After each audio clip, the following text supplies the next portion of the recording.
MLA గారు మరి బాగుపడుతుంది నాకు తెలియదు కానీ అంటే 2018లో ఎలక్షన్లో ఒక గొడవను గెలిపించుకున్నాం మనం.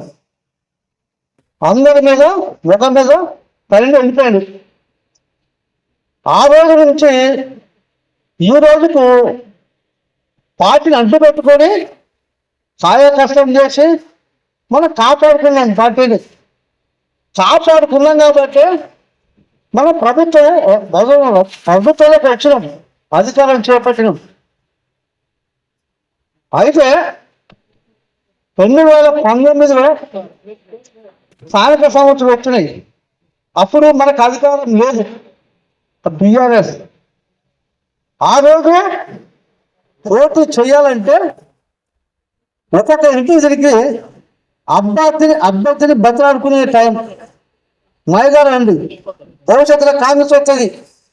ఎవడూ నా మాట ఏముందంటే రామనాథం గారికి ఏం పని లేదు, కళ్ళు తీసుకొని తిరుగుతాడు, కాంగ్రెస్ చచ్చిపోయింది అన్నారు.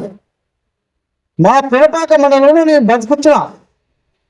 మా పిడపాక మండలంలో మొన్న ఎలక్షన్లో, ఎమ్మెల్యే ఎలక్షన్లో, ఎంపీ ఎలక్షన్లో 3000 మెజార్టీ, 6000 మెజార్టీ ఎంపీ గారు కొట్టిన, ఎమ్మెల్యే గారికి 3000 మెజార్టీ తీసుకొచ్చాం.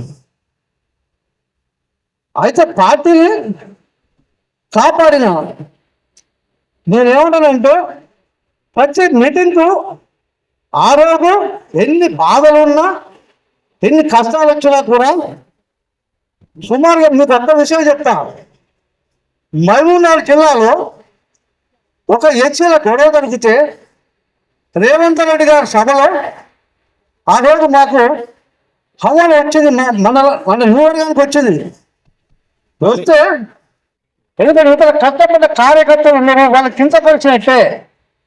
అంటే నేను అనాలో తెలియదు కానీ అంటే భవిష్యత్తు జరగవుతుందనేది నా అభిప్రాయం తప్ప అంతకంటే లేదు. మరి ఎమ్మెల్యే గారు మరి బాగుపడుతుంది నాకు తెలియదు కానీ అదే మనం జరగకు గెలితే పార్టీ శ్రీనికలు వస్తాయి. అక్కడ చూసుకుంటే శ్రీనికలు వస్తాయి, మన పార్టీ మనమే ఖరాబ్ అవుతాం. కాబట్టి ఈ సభకు నాకు అవకాశం ఇచ్చేందుకు కృతజ్ఞతలు.